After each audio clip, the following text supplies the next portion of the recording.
This episode of On the Line is presented to you by Living.Fit, your one stop for all your fitness needs. Make sure you go download the app Living.Fit today. Now here's the show. Welcome to On the Line. Today is Friday, April 22nd. We got you.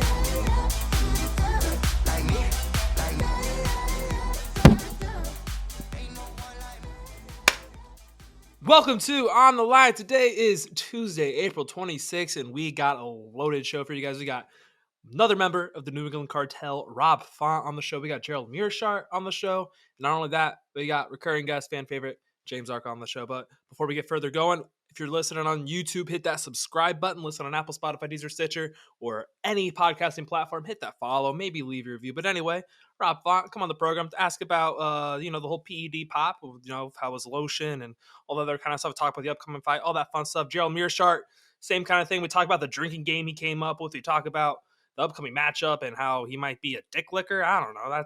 That's what he said, not me anyway. And then we got James Arka talk a little bit of NBA, and he joins us for winners and losers for the weekend. So without further ado, let's go on into Rob Font.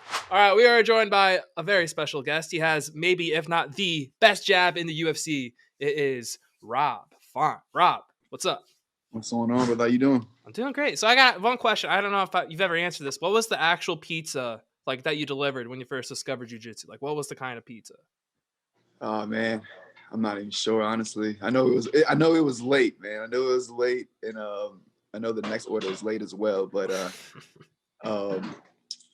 damn, I don't know. How's it go? I've never been asked that question. I'm not 100% sure, but really, no one's ever asked you what kind of pizza it was. I feel like if it was like a cheese pizza, you'd be like, what was the address, or do you remember the exact house, stuff like that. But never asked you what the pizza was. So I feel like that'd be a lot easier than the exact address or anything. I guess I should have been paying attention more, right? I don't know. Did you? Maybe, I guess. Was it a local company or was it like a Domino's, Papa J? No, it was a Pizza Hut. It was a Pizza Hut. Oh, okay. Yeah, what was the go-to? What was your go-to then? Because I know you used to be a little bit of a thicker guy. At that time, it was the wings they had there. They had these Wing Street wings. I was really fucking up the wings a lot, but I would try to get funky, make all kind of different type of pizzas. But you kind of get tired of pizza, or at least the Pizza Hut style pizza, and then I would jump on the wings all day long.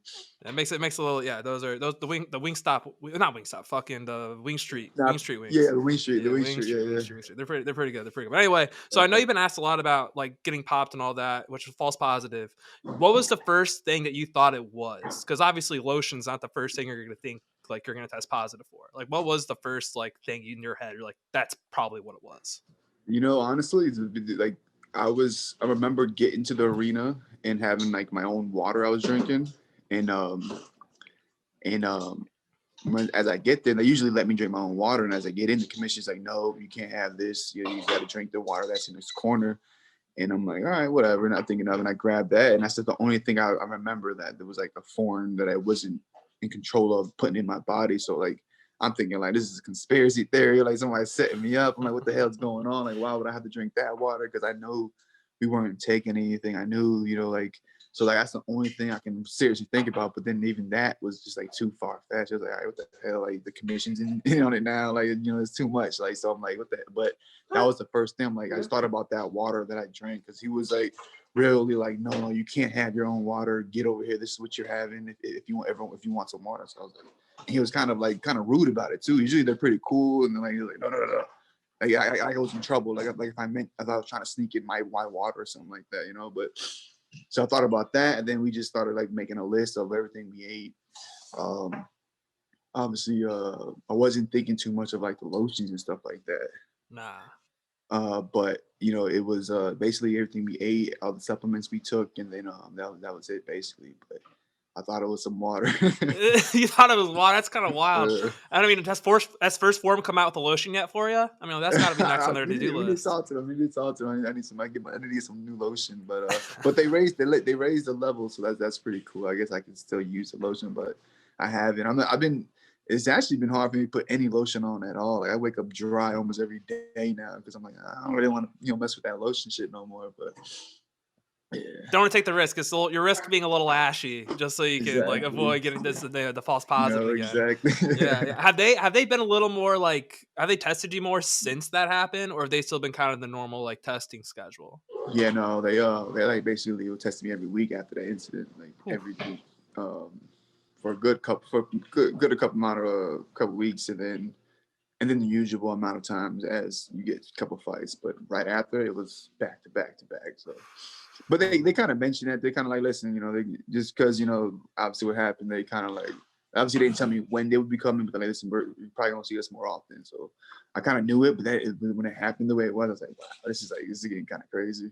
That is pretty wild. Well, did they at least come out like, since you knew they were coming every week, did they at least come out like reasonable times, or did they do the normal USADA bullshit where they show up like at like 5 a.m. or like 2 in the No, morning? like my the guy that that's in the New England area, he's pretty cool. Okay. He like, and he kind of like we're pretty good with the USADA app, and then so he kind of knows exactly where I'm at. So he's pretty cool. We've been doing this for a while too. This has been the same guy, so he kind of knows my schedule. He knows me. He knows the routine at the house. So he'll pop in like either later at night or midday, but he never really comes in the morning. But they're cool. They actually came and they came and got me in Texas when I was out there too. So like they're everywhere. They're watching everywhere. You can't run. You can run. Yeah. You can hide. They'll always find you. I mean, unless you're John Jones and hide underneath an octagon, that kind of worked. But I mean, didn't you get COVID too? Like right after that, like you had the fake positive, and then you also had COVID literally immediately. So that was kind of like a shitty time. You didn't. I know everyone always says like you weren't able to really enjoy the Garbrandt victory, but it kind of sucks. You got COVID right after. It was back to back. It was. Ooh.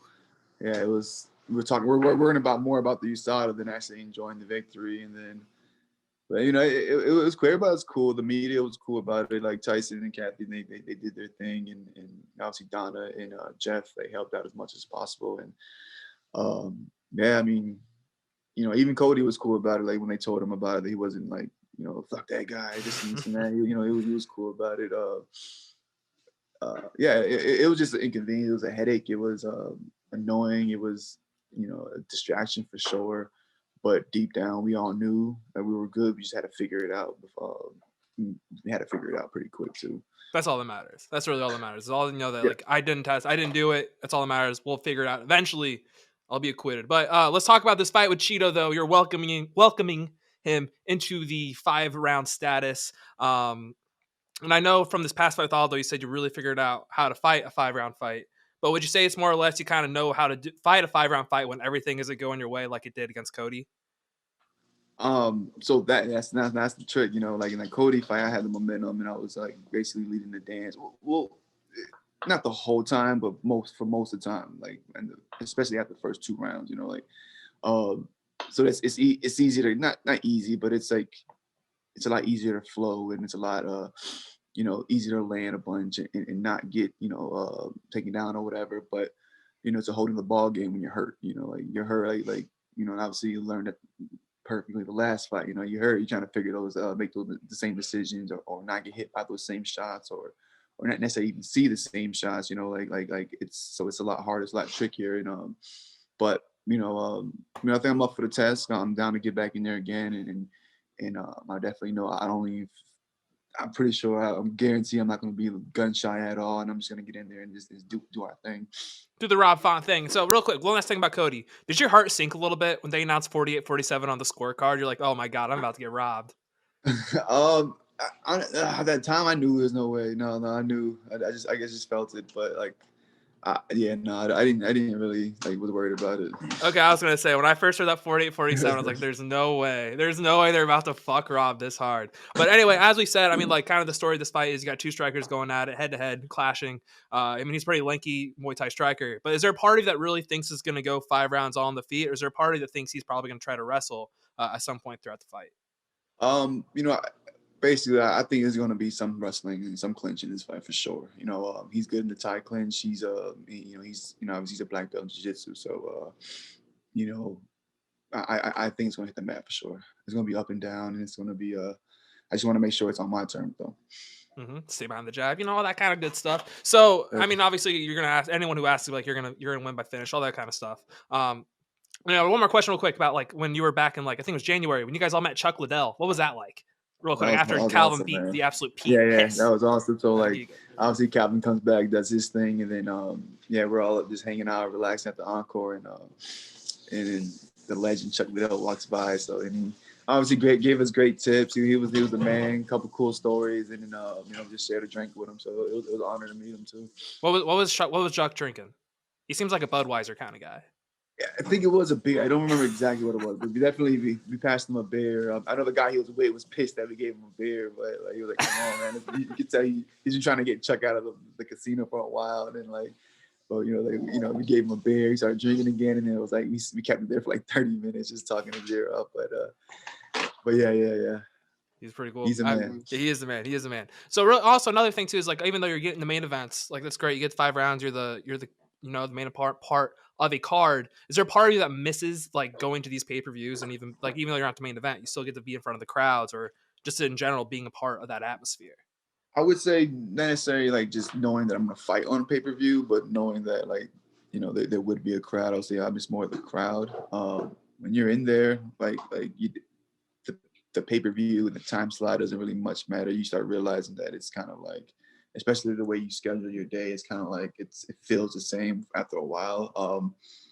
I do like the fact that I know exact time I'm walking in when I'm going in. So and then especially in Vegas now that I'm out here in Vegas, that it ends pretty early, so we still get to obviously go out and celebrate. So I'm liking the main event still, so I'm I don't mind sticking here and fight on ESPN and do my thing on the main event. Also getting your face on the poster, like you are literally the poster. Like, that's pretty sick. Yeah, that's pretty cool too. Adds to the wall. Adds to the wall. What was the like in terms of like your first event against Cody? Even though as we said, like kind of really you led the dance most of it. What was like if you went back, like what was the biggest mistake you thought you go back and like I wish I could redo that? Like in terms of like maybe like if I had a main event before that and had a 5-rounder before that, I wouldn't have done that. As far as preparation or maybe like just like in the fight itself, maybe like there's a round, maybe you like put too much output, or maybe like something like that. I would have used my teep a little bit more. I think everybody was calling for it. I wasn't seeing it, wasn't trusting it. But as I go back and watch, I was all right. Yeah, I should have been teeping a lot more. But I think I just added a couple more kicks. Obviously, I get hit with a couple of those shots, and then. Especially that stupid takedown, man. Like when you kind of like chops the leg and reshoots, and I'm like, oh man, like we actually drilled and practiced that a couple of times. Calvin's getting pretty good at it, and he fucking hit it on me. So like, fuck. But that was kind of embarrassing. But we came back and we won. That's all that matters. All that matters is the W. And I just ran into him at the PI, man. We talked a little bit. He's pretty cool, dude. Yeah, he's coming back. He's I'm excited for him. You guys had no animosity. That was like the classic martial arts. Just you guys respecting each other, not really shit talking. Yeah, we met once before, like in a UFC like summit like event type thing, and then we never really talked or hung out before the fight, and then obviously I saw him again at the PI, and we just chopped it up. He's cool. He's seems like he's in good spirits, and he's in a good spot, and he's itching to get back in there. Can't wait to see him back in there. So I have one question with Tyson and Calvin real quick. So there was this video I saw of you guys all at a Boston Red Sox game. And it was like a batting practice or whatever. And Tyson was so excited to get this like ball. Was that all stage, or is Tyson really that excited about getting this? No, it was like, no, that's Tyson. That's like Tyson 24/7 right there. That's what you saw. Was like that's him, but it was cool because he got up with his kids, so it was like you could see like how happy he was to be able to bring a ball home to the kids. So yeah, that's basically him. He's smiling right now behind me. Does he still have the ball? I feel like if he's that excited to get one of those batting practice balls, he has to still have that ball. He still got the ball, right? He still got the ball. Yeah, he still got the ball. So it's pretty cool, But yeah, no, that's Tyson, man. He reminds you to love life and enjoy what you're doing for sure. Okay. All right. So obviously got Chito this weekend. Very excited for it. Or next weekend. Well, when this releases this weekend. So obviously you're probably gonna say by knockout, but what should we expect that in this fight? Yeah, man, it's been a while since I got a finish, man. So obviously, like I want to get that finish. I want to make it like clear cut. I want to make entertaining at the same time, but I definitely want to get out of there as soon as possible. But I'm ready for the war. He's not easy to pit away. He doesn't get finished often, and I don't think he's ever been finished as a pro. Actually, like this would be the first time ever. Yeah, exactly. So it's kind of like this is a tough fight. I do want to get him going and let like I feel like if I can get him going and make him feel comfortable at even throwing stuff, like there's going to be a lot more opportunities to capitalize on his mistakes. But yeah, I think this is a great fight. I'm excited for it. It's just I got to go out there, do my thing, let him run to the big shots, and get him out there when I do hurt him. Okay. All right. Actually, one more question, because we asked Calvin this, and he seemed to be pretty excited. But what's like the go-to like cheat meal? I know his thing is chicken parm. He loves the chicken parm from Ralphie's. For you, what's your favorite thing? Yeah, obviously right after fights is usually the basic pizza, but Not pizza, pizza. I'm assuming like a local pizza place. Where are you going? Yeah, pizza? whatever. Well, yeah, even that, like whatever we can grab right after that. But there's a burger spot out here called Fuku Burger. It's a burger spot with like an Asian twist on it, and I actually tried the food truck at the Dana White Contender Series, and that was it. I fell in love with it. I've been going back ever since. So it's like I've been fighting a lot in Vegas. So usually, hopefully, everything goes smooth. We're gonna be right at the Fuku Burger after this W. Go fight around like 10 o'clock, and then do you know when you're fighting? Is it a 10 o'clock start time or is it a 7 o'clock start time?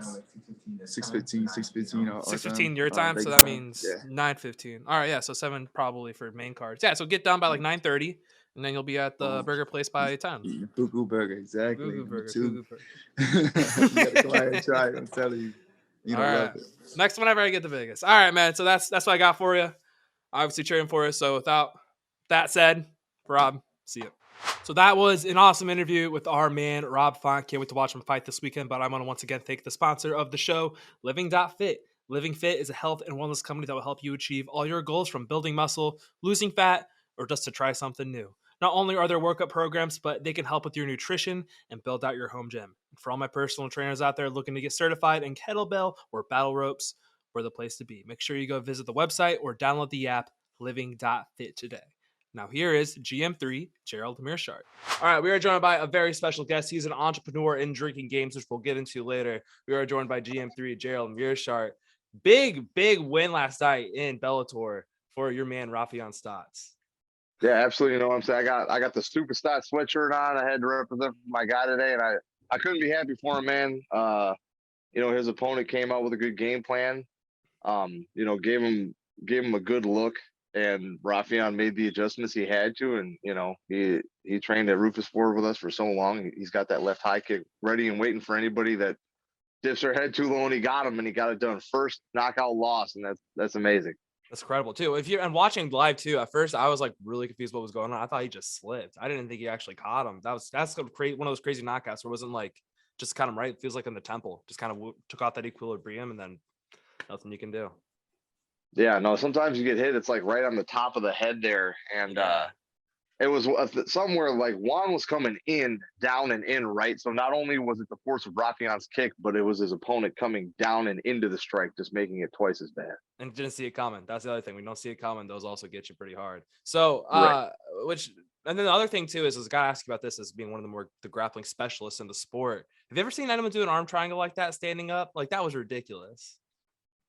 Emmanuel Sanchez did that in Bellator against I'm forgetting his name now, but he did that against a guy with like a good name like way years ago. So we call that the Manny choke all the time, but a standing arm triangle is like, it's a little more uncommon nowadays, and it's not easy to get. I will say that. However, Manny did it in MMA way before that in Bellator, and they've been doing that in shoot boxing. Like when they had the old school, like especially in Japan, it's pretty much like kickboxing with a little bit of ground. They used to do that in shoot fighting, where it was like you could only be on the ground for so many seconds, but you could lock up submissions anywhere. So you could lock up standing arm triangles all the time. That's nuts. That was crazy. I've never seen it on the UFC level. It's one of those crazy things. Also, by the way, my dog just burst through my door, and he's just standing here. I don't know what he's gonna do. We're gonna see if he can just stand there and awkwardly breathe, or if he's gonna make noise. Okay. But we'll try to battle through. We have some Have some optics here. All right. So anyway, I did say this at the very beginning of the interview. It was kind of the drinking game thing. I think it's great how you kind of taking this thing with stride and you kind of had fun with it. Did anyone reach out with you though about the drinking game? Like, yeah, we tried it out and it just didn't go well for us. I had some like replies to that, and they were like, hopefully they were mostly joking, but they were like, yeah, I'm like 4 deep already, or someone's like, I don't remember my name and stuff like that. So some people sounded like they had it rough, but I think someone took a tally and they said it was like 9. So, if you have 9 shots of anything, alcoholic, you're gonna have a rough night. It's gonna be a rough night, but it's not as bad as, like, to be honest, probably would have expected a little bit more just based on like the way I mean, how long did it really take you to like get used to, like, all right, they're gonna show the video, I just gotta get used to it? Like, how long did it really kind of take you to be like kind of at peace with it, if you want to say at peace? I mean, I knew what was gonna happen, pretty much after I left the arena. I was like, well, shit. Now every time he fights, there's gonna be 3 seconds of me getting put to sleep. Like, awesome. It's just not ideal. It's just not the best situation. But and then it's like one of those things too, where it's like it's probably honestly probably nothing you can really get away from probably the rest of your career. Something you have to deal with. But again, as I said, like the best way to do it is to kind of take it in stride. It's like it is what it is. It's just a fight game. But also your submissions. Well, like people getting choked out, unconscious, like that stuff goes. Also, that's a highlight reel that'll go on forever. Right. Well, and that's like the old thing, right? Is like, at some point, if you have a highlight reel, unfortunately, you're going to end up on the wrong end of one. And that's, unless you're like a point fighter or something, you like to get in there and mix it up. Sometimes you're the windshield, sometimes you're the bug. You got to take the good with the bad. Exactly. And do you ever look at the betting lines like before fights, like for yourself? Nah, no. I mean, I hear about them all the time. So, Okay. I'm all. I was gonna ask, were you more disrespected by like the Hamzat line or the Muradov line? I didn't care about the lines. I thought it was nuts that they were trying to book Hamza on another fight already. That I was kind of like, all right, man, what the heck? But obviously, I can't say nothing about that now. But that was like the only time but I expect now to be the heavy underdog, because throughout my career, there's times where like my record's been better overall. My UFC record's been better. I've had more finishes. Like all my stats have been better or like really close. And then I'm beating them in a couple of areas.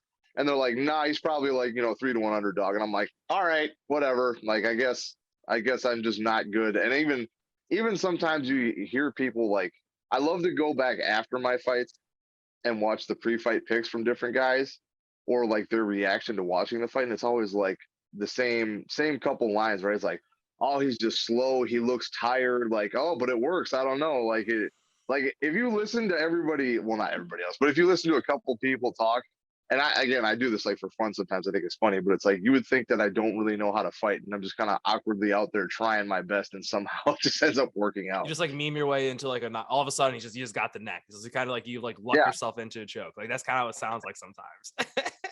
Yeah, it's gotten a lot better. There's a lot more people that understand like my methods now and what I'm doing, and I get a lot more love than I used to. But there's still like a couple people like, yeah, I don't know, he looks tired and he's slow, but he just wins. He just finds a way. It's weird. It's like an anomaly. It just doesn't make any sense. Right.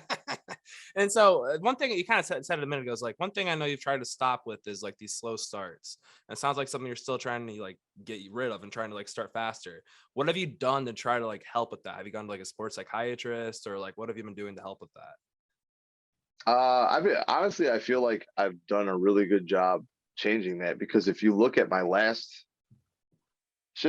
especially my last 3 fights, and even the fights before that, that always used to be the thing. But it's like my first fight coming back, I stepped right to the guy and threw a jab cross, and then we tied up, and I was, it was a short fight.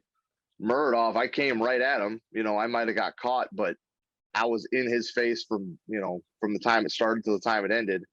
And even the last one, when I fought Stolfus, I came out, I threw a nice 1-2, I took him down, and like I almost had him in the first few minutes. I just didn't recover properly, and that was like, that was on me. That was the thing where I was like, okay, I got a good spot. He did do a good job when I took his back, getting his hand like underneath my leg on one of the hooks. Had he not done that, I probably still would have got it, really quick. But I feel like I've done really good starting early, so far. It's just that I don't know, for some reason I don't look athletic, I guess. So people running with that one too. I don't know. Okay. Well, I mean, I figured it was starting to get better, but sometimes like as an athlete though, sometimes you may like look back like I still wasn't starting as fast as I wanted to. So I don't know, maybe if you were still in that thought process, maybe like in terms of you weren't going as fast as you wanted to, or you're still going slow as you may not want Yeah. to.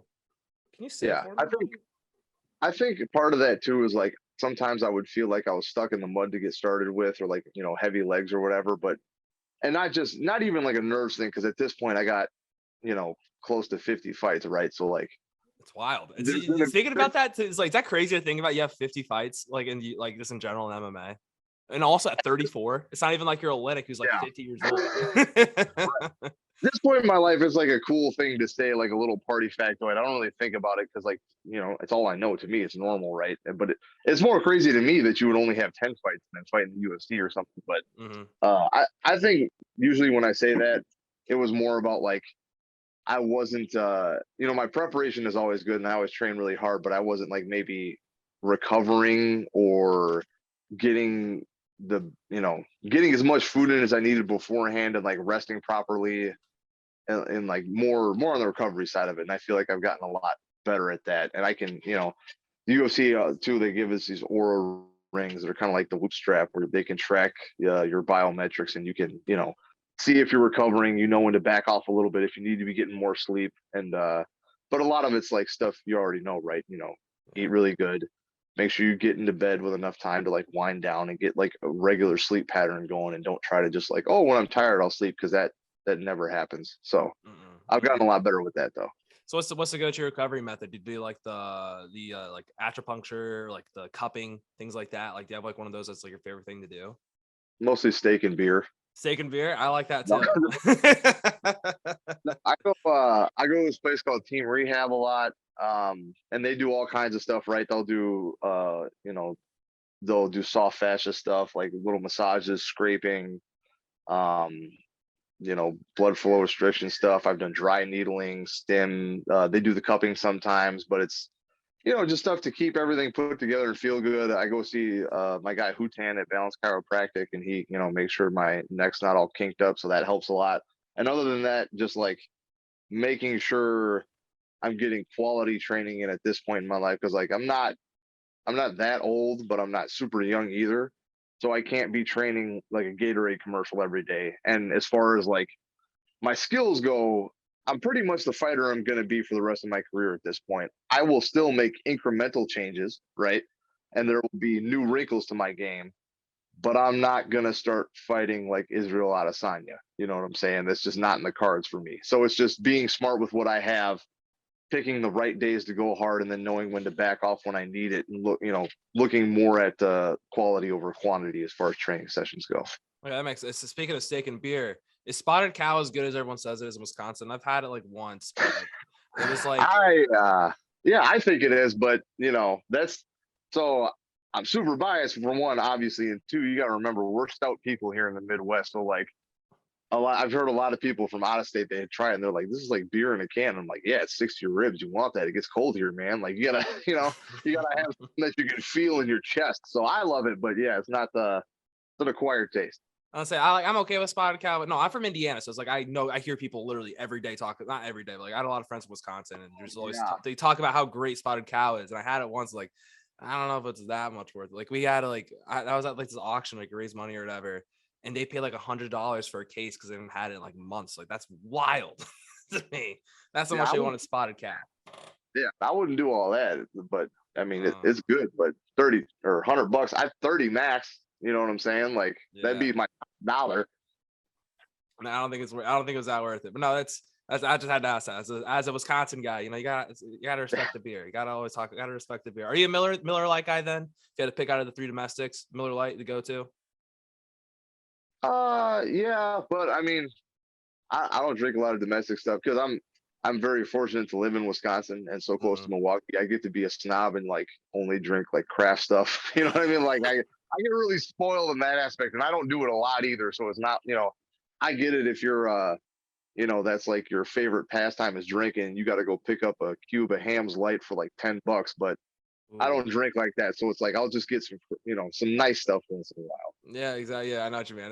No, I cannot tell you the last time I drank Hams. Hams is Yeah, that's college beer. That's college beer. That's disgusting beer.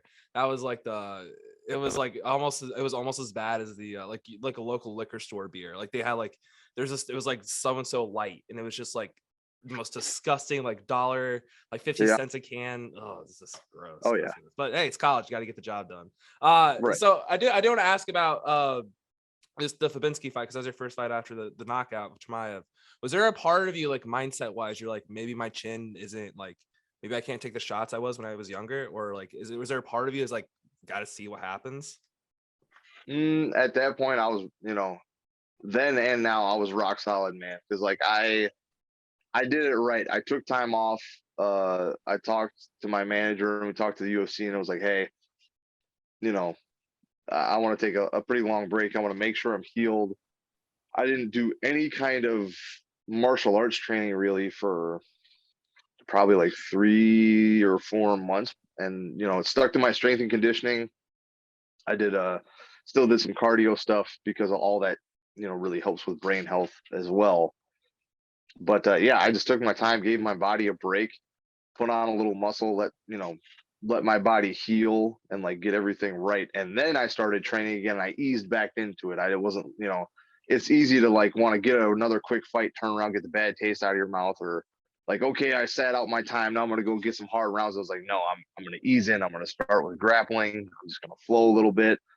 I'll do a little light drilling with the stand up. I'll hit pads, and then I slowly, day by day, week by week, probably a month of super light stuff, and then another month a little bit more, and then like the third month of training, now I'm starting to hard spar again. And some of the guys I train with too, I train with the 85er Jordan Newman, who fights in Bellator, and he might be even more of a freak athlete, strength and power wise, than Yoel Romero. Like he's that strong and hits that hard. And I was like, if I can get hard rounds with him, all day long, like I'm gonna be all right. And sure enough, through all my fights so far, knock on wood, a lot of that too is being physically prepared, right? Because that makes a big difference. But it's held up. We also took a recent break again before we'll talk about Jocko, but you took another recent break too. But it was to open up a grappling school. How's that gone so far? Yeah, it wasn't much of a break, and I didn't open it because it wasn't a break. Because it was like I said I would like one, and I was like, hey, we could wait just a little bit. And they were like, yeah, you're gonna fight in like 3 months. And I was like, all right. Like, my job. So it's like I would like to get that started before I retire, so it's there and ready to like pick up steam when I'm done. But first and foremost, I'm a UFC athlete at this point in my life, so you can't cheat the game because it'll show up on fight day, and I'm not about that. No, and you gotta keep the executives happy. If you make them happy and you're a good sport, they reward you later down the line. So you gotta be right.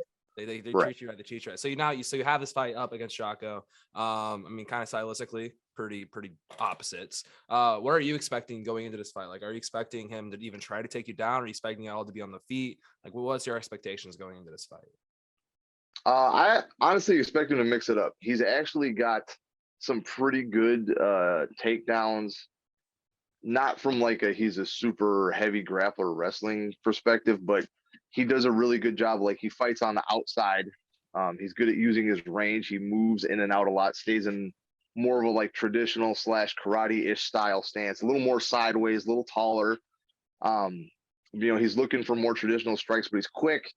And he has very good cage awareness, and he blends that with his takedowns well, where he'll outwork you on the feet and keep guys a little bit, almost like confused or hesitant, and pick on the outside, and he'll throw just hard enough too to like, so if I come in, he's waiting for that counter.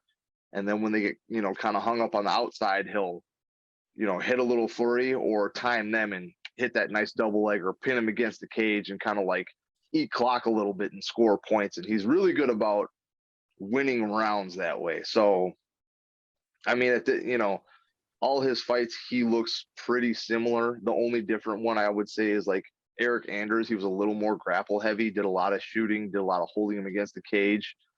Other than that, like that's pretty much what I described before. So I expect it to be kind of like that. Maybe he'll try to grapple a little bit more. If that's his intention, he'll probably back off once, he feels me locking back on him. and feels like there's danger there.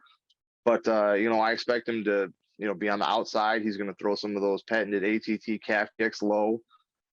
He loves that check hook, lefty, especially, and he whips it pretty good. But he stands pretty tall. He pulls a little bit, and he's going to be on the outside. He'll mix in kicks here and there just to keep him modest, and then every once in a while he's going to shoot a hard double. And if there's something there, he'll scramble to it. But a lot of times he gets double, he gets on top, makes you struggle a little bit, and then you just both get back up or he grinds you on the fence. So that's kind of what I'm expecting. Okay, and so based on that, then I'm not gonna ask for your game plan. How are you at the end of the night? How are you expecting the hand to get raised? Are you expecting like you choke, maybe a like arm bar, knee bar? What are you expecting? What do you think? What do you think you're gonna be able to pull out? No, I'll tell you my game plan. I'm going to be up in his face, in his shit for as long as it takes. He's going to breathe my breath, and he ain't going to like it. We're going to fight. Like it's funny. He had a different interview. He was like, I think he meant to say crotch snuffer, but he kept calling me a dick licker. And like, I'm serious. He used the exact term dick licker. James Lynch did the interview with him. You can look it up.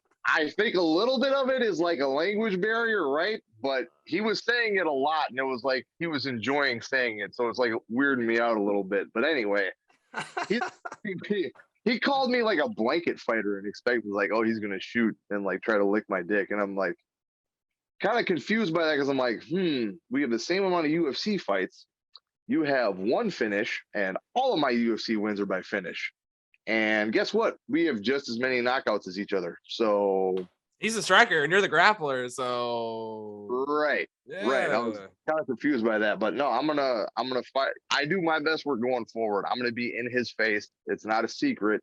I'm not like a super fast from the distance guy. So we're gonna be right here in the phone booth, and we're gonna see what's up. You know what I mean? For better or worse, that's my fighting style. If the takedown presents itself, I'll take it. If it's next there, I'll take it. If not, I'm going to be slinging hands, elbows, and kicks until he falls over. Love to hear it. Love to hear it. Is there a part of you, speaking of, is there a part of that kind of wants a decision win? Even though, like, obviously you want to finish, but is there a part of like, I do want to like win 3-rounder. I do want to go all the way to a decision, even though you can't get the bonus money. No, absolutely not. I don't get paid extra for overtime unless it was like 10-8, 10-7 every round, absolute dominant. Fight of the night, potentially, just on hands back and forth. Yeah, so like if it was an absolute butt kicking like that, where it was like they should have stopped it, but they just didn't. But even then, it's like it probably wouldn't happen to me, right? Because I'm slick enough. If I'm beating you up that bad, I'm just going to choke you and put you out of your misery. But I'm not going to say I want a fight of the night, but it would be fun to be in one like Gaethje Chandler style, like knock down, drag him out. Do I think that will be this fight? Probably not, but it could be.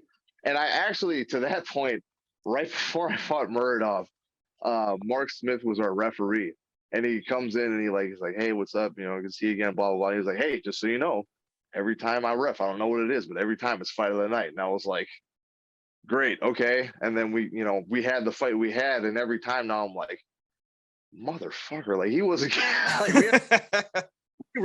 we fought out there. Like that was, he cracked me, I cracked him a couple times. Like luckily I got the job done, but I was like, man, that's like two people now that I know for sure. If I see Herb Dean, I'm gonna have to like put someone 6 feet under before the fight gets stopped. And if I see Mark Smith, I'm gonna have to like fight for my life. Now you say that, and I think about that every time Mark Smith refs. You're not even kidding. Like it is just hell for the fighters. It's just a war. Yeah. So now every time I see it, like if he's like, "Hey, I'm your ref," and be like, "All right, let's do this. Go. Let's make 50K. Yeah, let's get some 50K. Let's get a bonus. Maybe, or you get 50K bonus for being a performance bonus. What was do you guys don't find out your refs though until the night, like the actual day, right? Yeah. You don't know. They'll like come. You're either your hands are taped up or you're getting into especially at the Apex, you're getting there and warming up and do whatever, and they'll come back. In between. Their bookings or whatever, whoever they got going on, be like, hey, I'll be your ref, blah, blah, blah, give mostly the same spiel.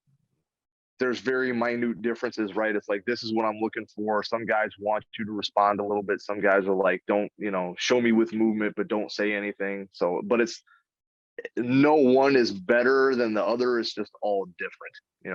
They're all very well qualified. They know what they're doing. So. That's all that matters. As long as they're qualified. And another little weird question. You grew up on a horse farm, right? Yeah, most of my life. So I hopped around a little bit when I was younger, but then getting into like summer of 5th grade on until I graduated, I lived on a horse farm. Yeah. Oh, that's crazy. I remember I volunteered once, like for a school project or whatever. And I don't think I've ever smelled anything worse when I had to clean out like a horse stall, completely undo all the bottoms. It's shit's Yeah. disgusting. That was terrible. Yeah. It's funny, the urine that horses excrete is so acidic that you actually need to spread lime as a base, a chemical base, so it doesn't eat away at the rubber mats or the concrete that's at the bottom of the stall. Wow.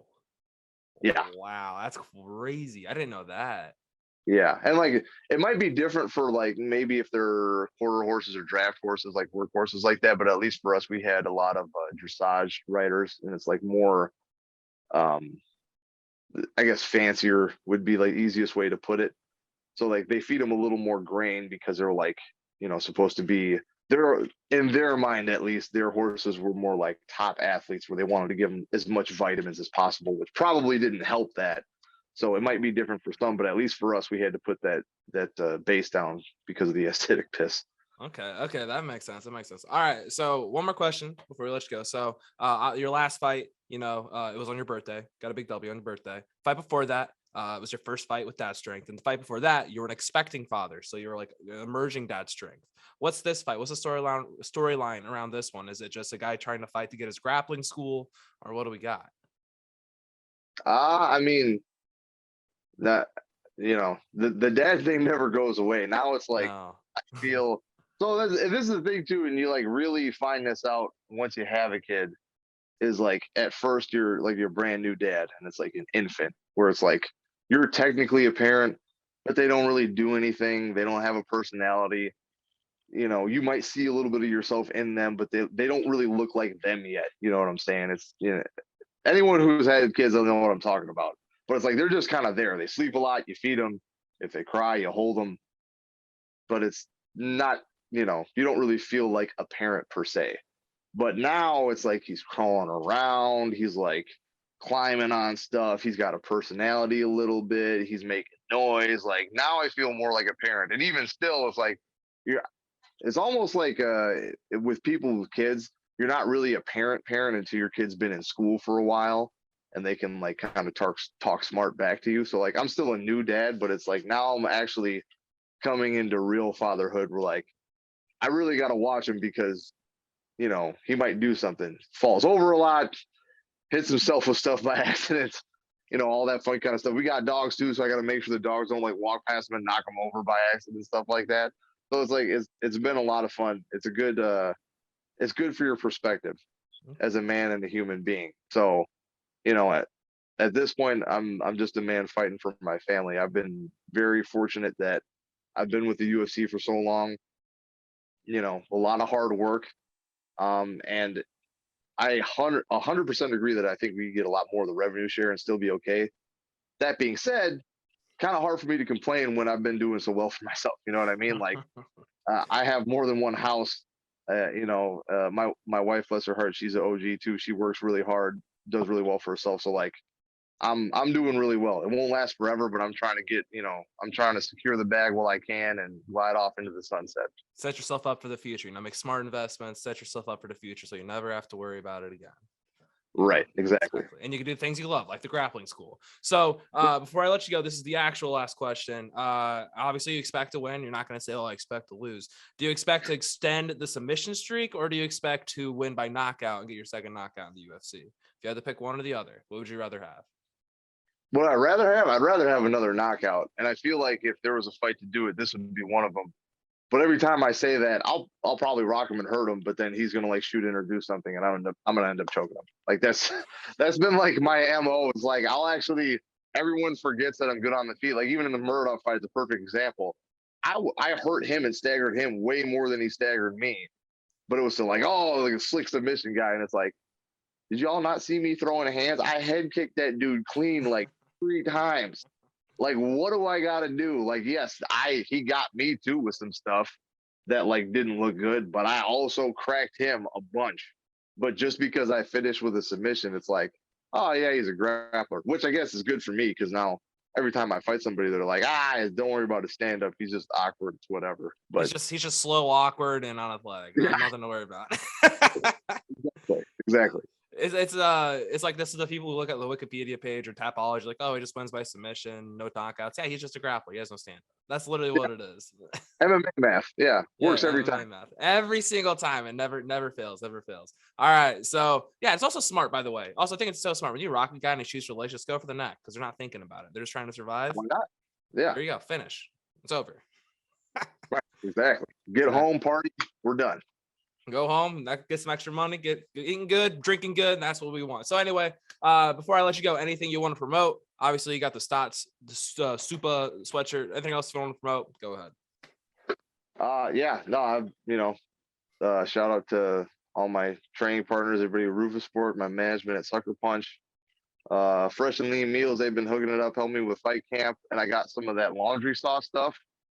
Actually, I like it a lot. I've like almost used the whole, they sent me 2 boxes, I almost used the whole first box. Like normally I get stuff and I'm like, oh, this is cool. But having like laundry, detergent sent to me, especially having a kid in training as much as I do, has been awesome because I don't have to buy so much now. The laundry sauce, if you hear this, send some more of that stuff. I love it. All right. So for Gerald, see you guys. All right, that was a great interview with our man, Gerald Meerschaert III. Look for him to get that knockout this weekend. So we're going to go ahead and skip the UFC breakdown because the card was, it was whatever it was. But we got a lot to talk about in the NBA. We're actually already joined by friend of the program, recurring guest, James Arca, no longer the architect because he said a really stupid-ass trade over the weekend, which we'll get into later. So before we get into the NBA, even though we'll talk a little NBA in this, let's go ahead into our winners and losers. I'm going to go ahead and let Harry kick us off with his first winner for the weekend. All right, so my first winner for the weekend is the Timberwolves security because, man, have they had to step up their game in recent weeks. That video of that girl jumping on the court and the security guard coming in tackling her like a prime Joey Bosa, that was nuts. He was on his game. He was watching her like a hawk. Didn't even let her get to the basket, which is where I was assuming she was trying to go. She's trying to chain herself up. Did you see the rumor that that guy was actually a girl before? And it's like a trans who made the tackle. The security guard is a trans. Did you see this? No way. Yeah. So shout out trans rights for tackling the protester. He's on that tee. He's on the tee. That's he's on the T boosters. Nah, might be a performance enhancing stop, but that is. I'm gonna go with my winner. Actually, Arca, go ahead. Give me your winner. Okay, my winner, 2 guys who are about to get paid after these playoffs. We're gonna go Jalen Brunson, Jordan Poole. Whether the Mavs and the Warriors are the 2 teams paying them is yet to be seen. But these guys have, played out of their mind. Jalen Brunson is carrying the Mavs even without Luka. The fact that the Mavs could potentially knock off Donovan Mitchell and Gobert and not even have Luka for the whole series or part of it is unreal. So we'll see if they want to do a sign and trade with him in the offseason or just keep him. And then Jordan Poole is playing out of his mind. Guy was in the G League. If you ask me, he's probably most improved player. But yeah, he's been unreal. He's scoring, he's shooting the 3 really well. He's taking the load off Clay too, who's coming back from injury. So having Poole back, having Brunson play out of their mind, those 2 guys are definitely going to get more than their rookie contract. Arca can't get away from the NBA. He is just all NBA 24/7. That's why he is our NBA expert. If you even want to call him, I'll call you an expert for this. But I'm gonna go away. My first winner, my only winner this week, since we're only doing one of each this week. The Island Boys, they're back. If you're on Twitter yes, or Instagram, whatever, the video of them doing their boxing drills came out, and I think Harry could go out and beat the shit out of them. So shout out the Island Boys for having maybe the worst. Know it, man. They had the worst boxing form I've seen. Arca, actually, I think you could beat their ass. Set it up. Let's make it happen. All right, let's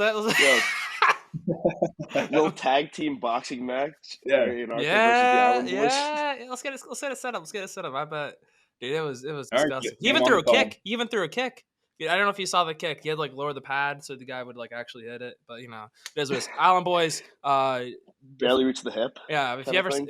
they ever fight anybody, always take the other guy. So that's my winner. Let's go into our losers this week. I'm gonna go first for my loser. We're just gonna do a little snake draft here. My loser is Snickers. You might be asking, why am I picking Snickers? Oh man. They got rid of the dick vein. Cancel culture. Got the Snickers. The beloved dick vein on Snickers bars are no longer available in stores here soon. So shout out to the memories. Shout out to the real ones. Kids are born today will never know what it was like to have a dick vein in your Snicker bar. So, R.I.P. shout out Snickers for being losers. It's a real tragedy. It is a massive tragedy. All right. So that means we're going to Arca for his loser of the week. All right, I'm going to give you a guy who probably needs to eat a Snickers bar because he's not playing like he usually does, and that's Kevin Durant. This guy, the last couple of games, 23 points, 27 points, 16 points, not shooting the ball well. A few days ago, we talked about at the beginning of the series how the Celtics were going to win in 6, and now they may sweep the Nets. So Tommy's pick looking terrible right now. Once again, predicted that Tatum was going to outplay Kevin Durant, was right about that too. So I think, Tommy's also kind of the biggest loser this week. Just what the fuck? I picked the Timberwolves, you asshole. I said they'd make it competitive, and it's 2-2. Thank God that are protesters. Fucking dick. I just got Brooklyn wrong. Sorry for riding with one of the best shooters of all time in his generation. I mean, like... All right, let me tell you why Kevin Durant is the biggest loser. Okay. Actually, if he says he's a loser. Okay, go ahead and tell me why he's a loser. Yeah. Okay, well, it's partially his fault, partially circumstantial. He's playing a great defense in the Celtics, so there's only so many things he can do about it. But it's about the people you surround yourself with, right? Let's go with that theme a little bit. Let's talk about the Warriors, the fact that he left the Warriors. Steph Curry is probably one of the best teammates of all time of just being unselfish, passing the ball, shooting the ball well. Klay Thompson, probably the best, shooter that could possibly be next to Kevin Durant. And then you have Draymond Green, who's going to take off the defensive load from Kevin Durant. Instead, he's going to Kyrie, who's played half his games on the Nets. Harden, who eventually gets traded, goes to the Sixers, who may make it to the second round, wave goodbye to Kevin Durant. They make it. They're going to make it. They're not going to blow it. Actually, it is Doc Rivers. It is Doc Rivers, which we'll get we don't know about Doc Rivers, but the point is, the people that he's surrounded himself with, and now he's so reliant on a guy like Simmons, and we can go off about Simmons not playing in Game 4. But it's pretty unreal that, Kevin Durant is in this situation that he put himself in. He could have been on the Warriors and won a few more championships. And I know from his perspective, maybe he would have thought, I'm taking the easy road. He didn't want to hear that. He wanted to win on his own, which is respectable in its own right.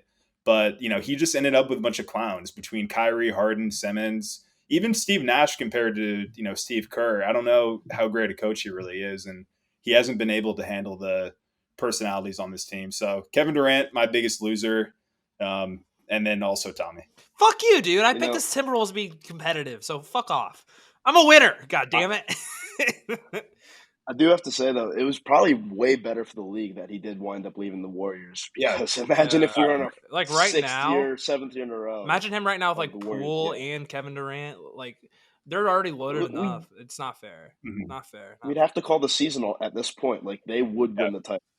And also, Kevin Durant went to the East, which at the time looked like a great move because the East wasn't that great now. And now you could argue that the East is a little bit more competitive with Tatum and Embiid and Harden and all these other great players. So the East is so much better than the West. I don't think it's really that close. Before we'll get more to the NBA in a second. Harry, let's go ahead and give your last loser, and then we'll venture on back. Yep. So this is going to be our talking baseball segment for the week. All right, there we go. My loser right now is the umpire Angel Hernandez, who is just the worst referee in any sport, referee, umpire, whatever, just the goddamn worst. Last night he blew, I want to say, 7 or 8 clear balls, called them as strikes, and he called one on Gene Segura that was way outside the zone. Then he called one that was, it was iffy, but it was definitely outside the zone in the bottom of the 9th with 1 out, 2 strikes to Kyle Schwarber, which we then saw the ultimate freak out. Which you got to love the freakouts in MLB. They're hilarious. But, yeah, screw you, Angel Hernandez. I hope you get fired. And yeah, you're the biggest loser for me this week. All right. You know you're a bad umpire if people know your name. You're not supposed to know Yeah. umpires or referee names. They're supposed to be anonymous people who just are there. So he has a reputation, so that's a great take. I will say though, there is one referee in hockey that everyone knows his name, Wes McCauley. But just because he's such a funny dude on the ice, he's the one referee knowing his name is a good thing. So There's just gonna exceptions. put that There's out always there. there's exceptions to the rule. Yeah. So Yeah, exceptions to the rule. except for that, let's go on in. Let's go back into the basketball. Let's just finish off with the Nets Celtics. I will. Yeah. I'm a man. Man of honor. I'll admit I was wrong. I will always, but going back in retrospect, I will always ride with Kevin Durant. But at the same time, though, I mean, like Charles Barkley kind of said it best, where he kind of went off on a rant about him. But we've kind of already covered most of it with your loser talk. What I want to talk about is Ben Simmons. Now, before we really get into it, I want to say this. In terms of like the PR team of Ben Simmons, you've already been dragged through the internet for the past year. You already have a terrible image. If you go out to this game 4 and you look like shit and the Nets get swept, I think it's almost worse than him sitting out this game. So I think this is actually a very smart PR move. I think this is like the smartest thing he can do. What they could have done was just say he wasn't going to play the whole season anyway, which would have been what they should have done. Yeah. So they kind of went halfway because now he was going to play game 4. Now people are expecting him to, and then now he disappoints people. So I agree he shouldn't have played the whole season. Just a fresh start. In October the games don't matter. November, and no one cares. But yeah, no one cares. But imagine you're at your peak level in the playoffs. You completely fall apart. You don't play the whole season, and then you wind up right back in the playoffs where it all happened. It was going to always end bad. Yeah. Well, actually, I was pro Ben Simmons. I thought it was all going to work out perfectly where they'd be like down like 2-1. He'd come back, and they were going to like – Nope. Yeah, I thought he was just going to do it play defense. Don't do anything else. Just go down out there and take out Jason Tatum. We never even got to see that. Did you hear what do you have to say? He said he'd rather take Simmons over Tatum long term. Really? Mm-hmm. Oh, that was way back. That was way back in the day, though. That was way back in the day. No. That was recently. He said that yesterday. No, he didn't. That's such bullshit. No, he didn't. You gotta look at god awful take. No. Oh yeah, that was old take. That was just old takes exposed. I thought revealing this from years ago. Maybe. I don't know. I gotta rewatch that. Yeah, I don't think that was recent. I think that was from a while ago because I don't think anyone with any common knowledge of the NBA would say, "Yeah, I'm going to take Simmons over Tatum." You'd be surprised by Brother Skip. Well, Brother Skip's. Brother Skip is different. Brother Skip is. I'll say he is a different breed. He's a different breed. Also, I'm going to say this real quick before we wrap up with this series. LeBron James looks like a winner in terms of through all of this. Not only did he win with Kyrie, at the same age, he came back 3-1 against maybe the best team of all time, the Golden State Warriors. Yeah. Like in terms of LeBron's legacy and seeing like Kevin Durant was always people would sometimes try to make the argument he's better than LeBron. Like, no, he's not. It's not even close. Like LeBron is definitely hands down better in terms of legacy wise. And then also at the same time, though, when you look at it too, in terms of comparing him to Michael, I don't know. I think you can make a stronger case too, just based on like future things. I wouldn't be surprised if like 5 years after LeBron retires, we start looking at him on a higher regards than we do right now. We just don't appreciate. Oh, we definitely will. Yeah, we just don't appreciate. If you put a 33-year-old LeBron, the same age as Kevin Durant is now, on this Nets team, I think he gets Simmons off the bench. I think the Nets go way farther than they do. I don't think he even needs Simmons. And I really don't. I think him and Kyrie again reunited on the Nets, it would be over. Seth Curry might be one of the best shooters he'd ever had. Like that team. Oh my God, Seth Curry! Yeah. I feel so bad for Seth Curry and Andre Drummond. Like, gotta shout from the old Philly guys. But somehow I want to see Seth Curry end up back on the Sixers with Embiid, because that pick and roll duo that was great. I want Seth and Golden State. Oh, the Curry Bros going at it? That would be so fun. You'd have Steph and Clay, and then you'd have Seth and Poole coming off the bench. Like that would just be filthy. You'd have Splash Bros all over the place. It'd be sick. So let's kind of go into the series that kind of connects with this, since it's kind of Philly related. Philly's now up 3-1 on the Toronto Raptors at the recording of this show. I mean, I would say it is an automatic Sixers are next, but they have Doc Rivers. With Doc Rivers, any lead is not safe. So as our resident Philly fan, Harrison, real quick, on a scale of 1 to 100, how confident are you right now? 99.5. Oh, that's way too high. I trust me. We're back in Philly tonight.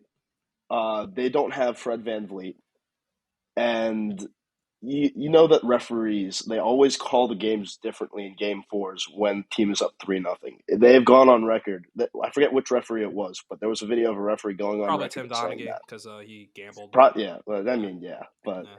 like I was assuming that would be a gentleman's sweep after we won game 2, and then that buzzer beater at game 3 just confirmed my theory. I feel 605. I don't see this going to 6.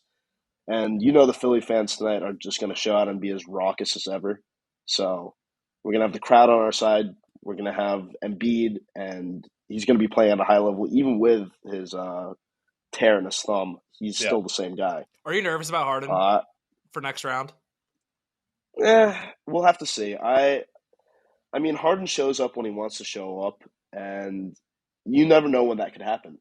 He could turn on a dime. I'm more focused on seeing how Maxey continues to develop, because I think he will be more important to our playoff success than Harden is. I'm very excited for Harden and Miami, just for all the strip clubs. I think that's what he's looking forward to. Miami would be a terrible matchup for the Sixers. They're terrible. I agree. Yeah, I mean, they're probably the worst matchup for them. I think at the end of the day, I do believe in the talent that the Sixers have in terms of Embiid and Harden. But I don't think anyone is going to be able to beat either the Celtics or the Heat or even the Bucks for that matter. I know the Bucks are pretty injured right now, but I'm still going to roll with those 3 teams as top teams in the East. That's fair. I mean, yeah. It's just such a top-heavy division that any of the top 4, I would say, have a very solid shot of beating any other of the top 4 on any given day. You really can't predict it once it gets down to the. It's all matchups. Yeah. And it's also, we still have a long time to go in the playoffs. Injuries are going to happen, as Arco is just praying for. That's all he talked about the last shows, is how much he can't wait for everyone to get hurt. One thing I predicted, though, Kevin Durant's playing 40 minutes a game. Look how worn out he is. He's just getting clamped the fuck up, dude. They don't know what to do. The Celtics defense is just way too good. And they're literally just taking Durant out of the game and saying, beat us with your role players, and they just can't do it. They're too small, too. Yeah. They rely on Patty Mills, Dragic, Seth Curry. Yeah, 6-foot guys. I do just want to say this. I mean, the Celtics look 1,000 times better without Brad Stevens. Maybe IU made the right decision with Mike Woodson. Oh, no, I'm saying IU absolutely made the right decision with Mike Woodson. I'm just saying. He's the Knicks savior, so I'll always love Mike Woodson. All right, let's move on to this is a pro Mike Woodson university. Yeah, this is a pro Mike Woodson podcast. We're a Mike Woodson truther podcast. We spread the truth of Mike Woodson. Whether it be propaganda or not, we are Mike Woodson truthers. So let's move on to the next series. Blessed be his name. Blessed be his name. Blessed be the Woody name. Let's move on to another series, which is pretty much over. Bulls, Bucks. The Bulls don't have any pulse in this series. They really, really needed like a competitive game 4. Bucks kind of just walked away with it. It wasn't really that hard. That was. They're doing this without Middleton too. That's the other crazy thing. It's like they're beating the piss out of the Bucks. I mean Bulls. Sorry, since Middleton went out, even though they lost 1 game. But I mean, pretty much the game plan was just take out DeRozan, and ever since they've done that, it just hasn't been the same series. They made a really good adjustment. I really thought it was going to be so much closer than it is. Like the Bulls, they look so good in the regular season, but you can never trust them in the playoffs. That's the thing. Well, they lost Lonzo, and you can't trust DeRozan in the playoffs either. Historically, yeah, true. That's very true. Yeah. It's sad to see, to be honest. I like this Bulls team a lot, but they're just showing they can't get it done. They weren't healthy at the end of the day. And I think the Bucks, I mean, the series should have been closer for the Bulls, but I think the Bucks are actually kind of getting exposed a little bit in this series. And it may help whoever they play next round. But just say the Celtics. It's going to be the Celtics. Yeah. They're not going to blow a 3-0 lead. There's no one in history. Is that blow a 3-0 lead? I'm going to guarantee right now. Celtics are going to play them. Yeah, no, I'll guarantee it too. Okay. But one of the last teams to blow a 3-0 lead was the Boston Bruins. So, all I'm saying. Luck is not on their side. Oh. But the Bucks are a little bit thin at the wing position. Even though DiVincenzo is shooting terribly. DiVincenzo isn't even on the team anymore. Yeah, no, trading for Serge Ibaka wasn't, maybe the best move considering Lopez came back and you can play Giannis at center. So they are Yep. kind of missing, one of those 3-and-D players, especially Middleton's hurt now. Are you So they're a little bit thin. disrespecting Grayson Allen, the thug killer, like this? All Grayson Allen does is hit threes and takes out thugs like Alex He's Caruso. he's a poor man's Pat Beverly. Whoa! You watch your fucking mouth and you disrespect Grayson Allen like that. We're also a Grayson Allen podcast. I'm a Grayson Allen tribute podcast. The Duke GOAT right there. Actually, dead The ass. absolute GOAT. Dead ass. We were in an Uber in Chicago this past weekend, and somehow the guy we were in the Uber was, yeah, I'm a massive Duke fan. We're like, oh, really? He's like, yeah, I hated Grayson Allen. I fucking hated him when he was at Duke. Hey, he would have probably been good if he stayed on the Jazz with Mitchell, give that team a little bit of grit. I mean, they traded him for Conley, but I think that the Jazz could have used someone like that. Let's actually talk. Let's just move on to the West then. Let's talk about the Jazz and the Mavericks. Miami's beating the Hawks. Like, don't need to talk. Yeah, we don't need need to talk about that one. That one's over. The Hawks. They're playing great. They're shooting well. They're playing defense. They're series over. Typical Heat series. We're just overlooking we're gonna overlook the Heat like everyone has all season. Now like everyone's like, Exactly. Are we not talking about the Heat enough? Well, I guess let's just help them out with that. Let's just help them out with that. They're gonna be fine. I mean, also the Hawks. It's kind of similar to Bulls. If they wanted to make it competitive, they would have had to make it competitive yesterday without Kyle Lowry, and instead they got their fucking shit wrecked. They got their, as I was gonna say, they got their asses blown out. So let's move on to the Jazz Mavericks, as we were just talking about a second ago. I thought when Luka was made available, the series was over. We talked about this too. If Luka's back, the Mavericks are going to win the series. And somehow, Rudy Gobert, out of everyone on the Jazz Rudy team, Gobert, it's the game winning. He's been hearing all the talk from all the media, from all the players saying they don't respect him. He finally showed up in the playoffs for one game, and then they're going to lose in 6. I just don't. I like Luka's unstoppable. This Jazz team, I'm sick of it. Like that's what you're. Even Jazz fans are like, I fucking hate this team. Get rid of them. Like I want something new. They have terrible chemistry. Eventually, like they're not going to beat Luka Doncic. And this 3-game series now they have, they're not going to beat Luka twice. So he's too will good. Rudy Gobert pull a Kevin Durant and go to the Mavs next year after the Mavs beat him? If it's they're one of the suitors for him. If they're going to have a lot of contracts interesting. That can match up. They need a big man. Right now, they're playing pretty small, kind of like how the Celtics can play a little small. They switch a lot. That's why they've improved on defense. But they have the Bertans contract. They have, Dinwiddie if they decide they want to keep Brunson and Luka as their backcourt. So they have some pieces to play with. They've even some other smaller contracts you could probably add up to Gobert's salary. But yeah, I think that's a team that could definitely go for Gobert next year. Go all in for the international guys. That's all the Mavericks should do. Is just like build. They should. Like they're not going to get Jokic. I don't think Jokic will ever leave Denver. But I would say though, if Jokic would ever leave, I do think it would be with Luka. I think that's the only guy he'd leave Denver for. Those two love each other. The league would be over. Luka, Jokic. It would be the next Magic Kareem. That would be filthy. Like that's 2 deadly shooters from the outside and a big man in the post who can just get up and get boards against basically every other center in the league. I don't want to race bait here, but don't you think it would drive people nuts that like 2 white guys are just destroying it in the NBA? The Mavs do have a lot of white guys. They have JJ Barea. They have Dirk, obviously. They've had some guys where, that 2011 Mavs team, a lot of white guys. A lot of white guys. Yeah. All right, let's move on to the Euro stars. It's like the Indiana Pacers and Boston Celtics. I remember in 2014 or whatever, the Pacers drafted Tyler Hansbrough, and they're all saying the Pacers draft too white. It was like they're too white. Now they have TJ McCollum. There was a reason we sucked. We were tanking, like not tanking. We were trying to rebuild and not like have. It was just bad. It was just bad. Anyway, let's move on to the next series, a series of who they're going to play. Kind of one of the right-in teams everyone kind of expected, and probably what everyone expected to be a sweep. Suns, Pelicans. Pelicans even got the win with Devin Booker. Now it's tied at 2-2. if you're a Phoenix Suns fan, you got to be tweaking a little bit because Chris Paul loves to just do Chris Paul things in the playoffs. Yep. He is on the verge of kicking someone in the dick. It's just a matter of time, or punching someone in the dick. He does that a lot. And it's going to be Alvarado. Oh yeah, Alvarado is going to get It's going to be Alvarado. His dick's going to meet his fist. And so he's got to be second team All NBA. Rookie. If you're Alvarado, do you start wearing a cup, preparing for Chris Paul? Yes, I think so. Absolutely, because I mean, you got him locked up in the Alvarado security supermax prison right now.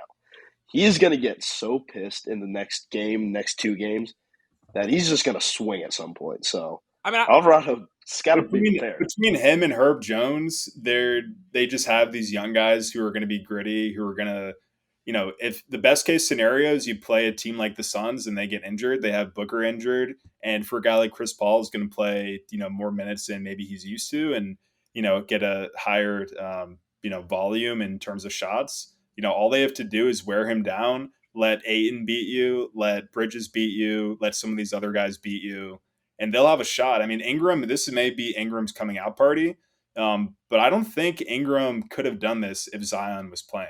No, I think Ingram is the most slept-on player in the NBA. I think he's like the most underappreciated player. Like, he doesn't make a noise. He just goes out and hoops. Their development doesn't go hand in hand. McCollum and Ingram right now look like a great duo. I mean, you win with talent, so that's all that matters in the NBA. But Zion and Ingram actually play the same position. You think of Zion as more of a big man, but they're more of a power forward. Ingram is more of a forward now. So, still don't know where Zion is. I can't believe he's not in a series where they're about to beat the 1 seed. But yeah. If anyone told Zion you will figure it all out. If anyone told you at the beginning of the year the Pelicans would be tied with the Suns in a playoff series, they say you're fucking true. Without Zion. Yeah, without Zion. Yeah, like that's the key thing. It's without Zion. I mean, if you're the Pelicans and you're looking at the way your team's playing right now, shit, make a trade. Trade Zion and get like a really good piece to put around that. And just this is a better fit. I don't know. I can't think of someone off the top of my head. Maybe I wouldn't trade Zion just yet. There still is that. He doesn't want to be there. Like, just get it out. No, of the he way. clearly wants out. He doesn't want to be there. He's just gonna. But right now, his trade value already dropped from where it was before. He probably was the best trade chip in the NBA. He's probably so untouchable. Would have taken 1 million picks. Right now, his trade value definitely dipped. He hasn't played the whole season. So I would at least see what him, CJ, and Ingram can do next year. And then they can always, trade him, but still think you got to keep him for now. I think we're due. To be fair, Ben Simmons didn't play the whole year, and he still got traded it was a pretty good deal. So I think if the market is open for players who do take the year off to get traded for big money, big picks. So what does a trade look like? Julius Randle, every pick from the Knicks ever, quickly. Anyone but Barrett. You think that would do the deal? I mean, you can't include Barrett. That's like the only rule. No, you can't. Well, actually, you would not. You don't include Barrett. No, you would actually be kind Barrett. of a good piece, low key. D Rose. Who's that? D Rose, Julius Randle. D Rose Randle. He'd be a throw-in. He wouldn't be a. Oh, don't you disrespect D Rose like that, Arca. I'm a Knicks fan. I love D Rose. You've already talked shit about Grayson Allen. I'm not letting you talk shit about D Rose now too. All right, I think most people respect D Rose a little bit more than Grayson Allen. So I think that's a fair assessment. Just a little bit. Just a little bit. No, I don't know what you would have to do if you're the Knicks. I mean, you'd probably have to throw a shitload of picks. You'd have to throw in Randall, obviously, D Rose. Who else is even good on the Knicks? 2 first rounds. Mitchell Robinson. There are some young guys. Cam Reddish, maybe. No, yeah, Cam Reddish. Dude, fuck the Knicks, by the way, for trading for Cam Reddish when he was like such a hot commodity, and then Tim Thibodeau's like, I'm not playing him. Yeah, no, I hate that. That's typical Knicks. A lot of their young players historically haven't gotten a lot of minutes. I remember Frank Ntilikina getting no minutes. His get screwed over. Ended up being a bust. Don't even know if that was his fault. It may have just been not playing. So Knicks definitely do that, unfortunately. So we'll see what happens with the Pelicans, though. I mean, they have a lot of picks right now. Those Laker picks are looking pretty nice right now. No, they're looking great. They're looking great. Hey, if you're LeBron, I mean, go to the Pelicans. LeBron's like, give me Brandon Ingram back right fucking now, please. He would love Brandon Ingram for AD. Yeah. I mean, it's crazy when you look back on it. If they didn't make the trade, you have Zoe. There's your point guard. You'd have, even though he's just as injury prone as Anthony Davis, Brandon Ingram, Mhm. who's such a better scorer in terms of like consistency. He just have to give him time. He just hoops. He just goes out in there and gets buckets. Yeah. He's a bucket getter. Who else did they trade? They traded Josh Hart. Josh Hart. Yeah, Josh Hart. Where is he now? He's pretty good. Player. Where is he? He's now? not on the Pels anymore. I know he is got he? traded. He's on No. Blazers. He's part of the CJ trade. Oh, he's part of Yeah, the. yeah, It was like yeah. the low key. The Blazers just kind of made a bunch of moves for like we don't really give a shit Yep. this year. Next year, when everyone's That's how they got Larry Nance to the Pelicans, and he's been playing a little bit of center too. And that, I mean, I love the Jackson Pelicans Hayes. are playing fast. They're playing defense, so they can shoot the ball. They got a good. They got a good. Larry roster. Nance. You mean Patrick Starr? Oh, the greatest video in internet history. Oh man, who would have thought we'd be talking this much about the Pelicans? Let's go ahead and move on, though. I mean, it's just a fascinating case of Zion being. It really is. Eating cheeseburgers. It's probably the most interesting series in the playoffs so far, to be honest. Yeah. Like, apart from maybe the Nets series, which is going to be a sweep potentially compared to this series. We thought it was going to be a sweep. It completely flipped. Yeah, it's like the Nets Sixers or the Nets Celtics. I mean, it was like a series also too, where like we all expected just like competitive, but it's not even been really competitive. It's been except for that first game. For the first game when the Jason Tatum layup, but which was very incredible, very impressive. Let's go on and move into what's the series I'm missing right now. I know I don't even want to talk Warriors. Nuggets. Who cares? The Warriors are winning tonight. Yeah, Memphis, Minnesota. Minnesota. The one I was right about. Let's talk about that. First and foremost, Minnesota. First off, they need like higher protesters. They are 2-0, no 3-0 in protester games. They are 0-2 in non-protester games. So obviously we got Glue Girl, got Chain Girl, then we got getting tackled by a trans girl. I don't know what's next. I'm very excited to see what's next. But in terms of like the actual play itself, I love the fact that Anthony Edwards was hurt, but he really decided to go take a shit. That was great. That was a great moment. That's always the best moments in the NBA. You know, what was it, Paul Pierce? Paul Pierce. Yeah. Paul Pierce. At least he didn't get wheeled out like Paul Pierce's. And then Lamar Jackson last year in the NFL. Well, that's not confirmed. We did ask Pat Ricard. He could not confirm. Not confirmed. Cannot confirm for us. But no, this series is kind of not kind of gone how I expected. I mean, if you're the Grizzlies, you have no business losing. In terms of like how they play throughout the year, they're healthy. They should be well ahead in the series. But I mean, Pat Bev can't deny it. D'Lo, Cat finally had a good game, which is crazy, and that's actually why they won. He finally stepped up, being a superstar that he's supposed to be. Obviously, he channeled his inner Kobe too in that post-game interview. I'm just doing my job.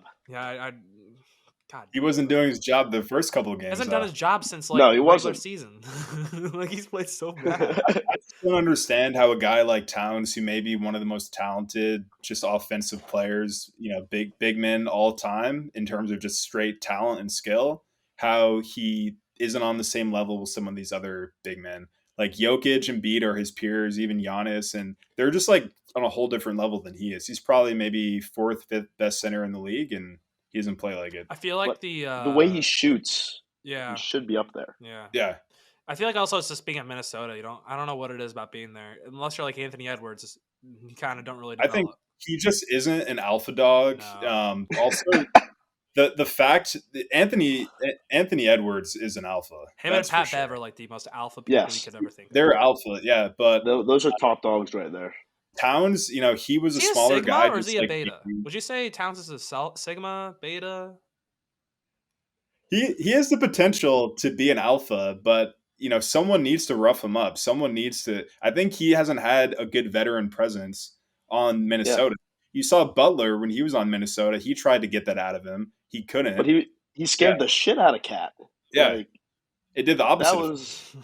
That was a horror show. And D'Lo is his friend. D'Lo is not going to say anything to Towns. And Anthony Edwards, he's an alpha, but he's younger than him. So what's he going to say? I don't know. That's why you got Pat Beverly in there. I'm younger than you, but I'm still kicking your ass in practice. Get to work.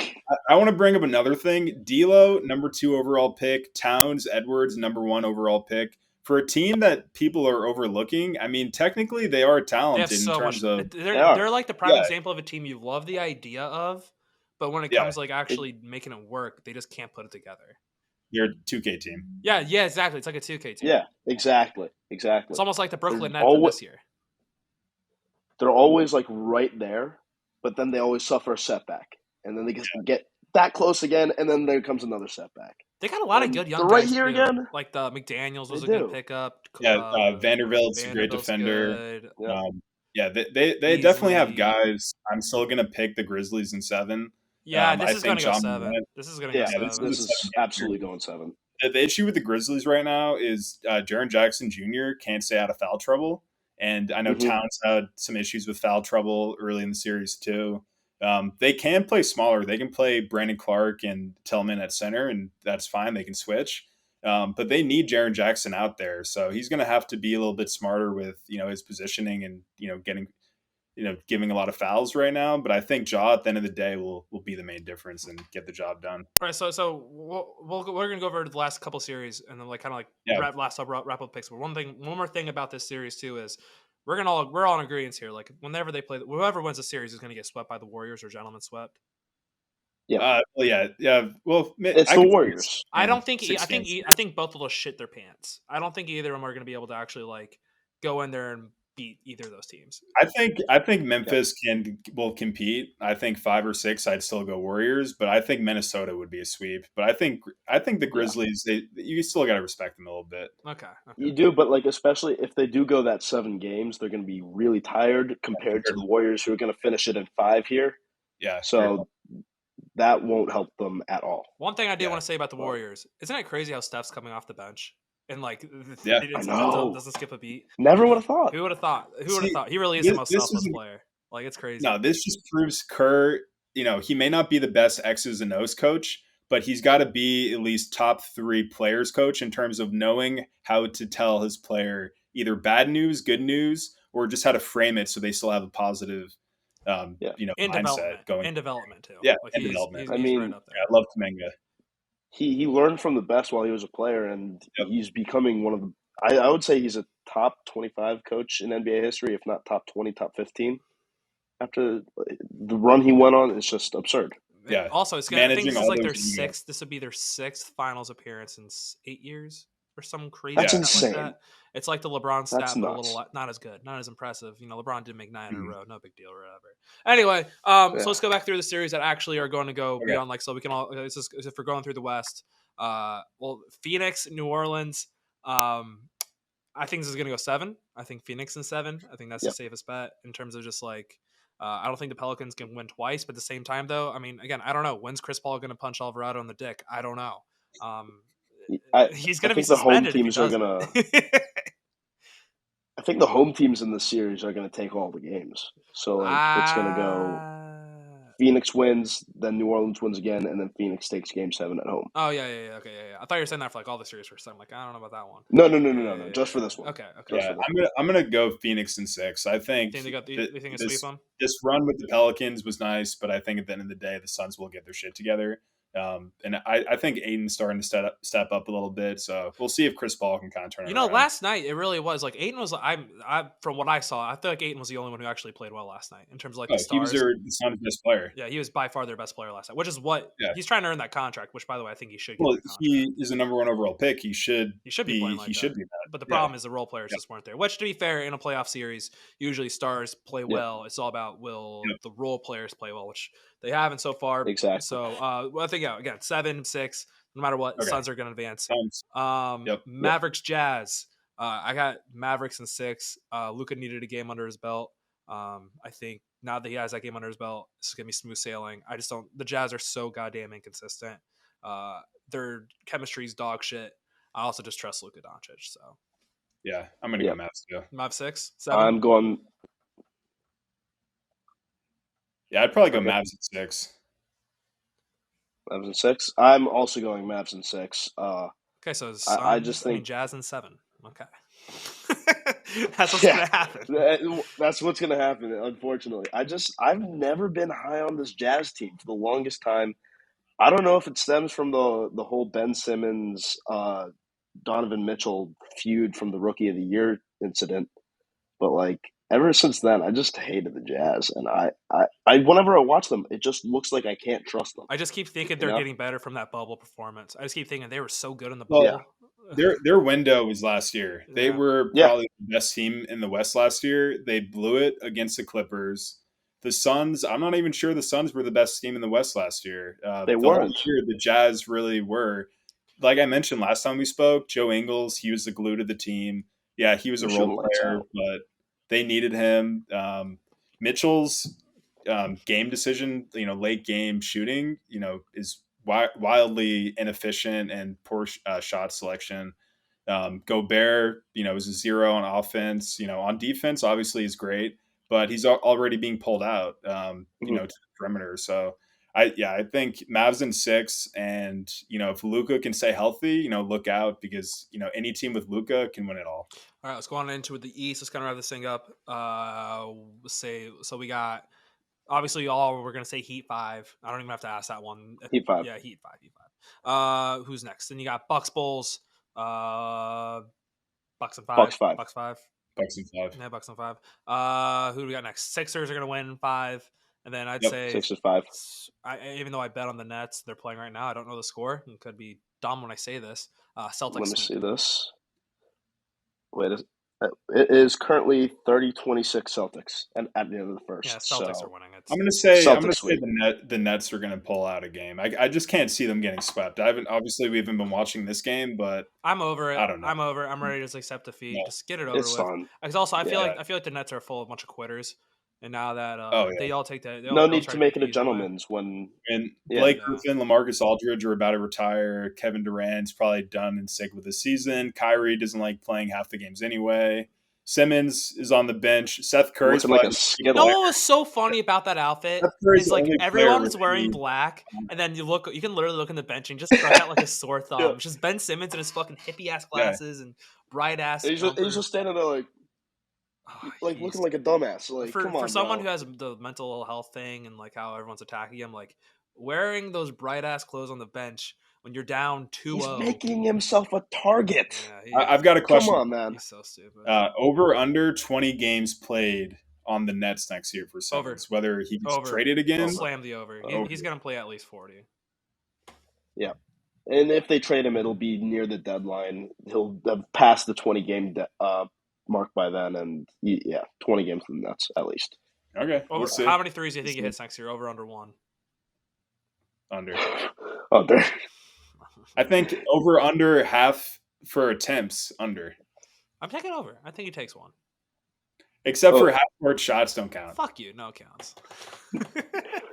I think the only reason he was occasionally taking those in Philly is because that was when his confidence and his mental health was at its peak, and now that it's at like rock bottom, he's not going to be taking those again. That was before his Trae All Young he has to snatched do his is soul. start hitting some mid range. Forget the That's three. Do a little literally pick. all he needs. All he needs is a 10, 15 footer, whether that's a lefty shot or a righty shot. Whatever we don't hand know he that is. yet. Yeah, whatever hand he is. Whatever hand he decides to It's shoot. whatever hand's not broken that day. Yeah. Yeah, people forget Tristan Thompson used to shoot lefty when he was drafted. He switched to his right hand. Not that he's some great shooter, but if a big man can do it, Simmons is just as good as a big man at shooting. So why can't he?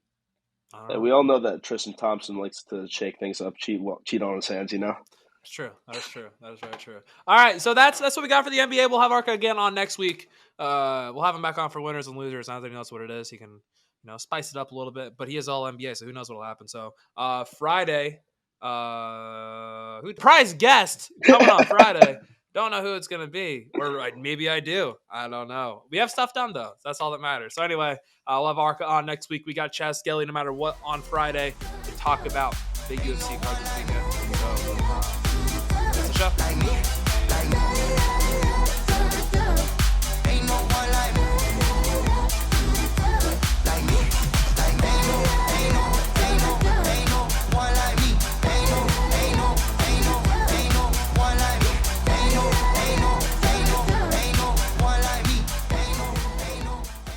Thanks for watching. Thanks for sticking around with me all the way to the end. I just want to once again thank the sponsor of the show, Living.Fit. If you're looking to better yourself, make sure you go to download the app or visit the website Living.Fit today.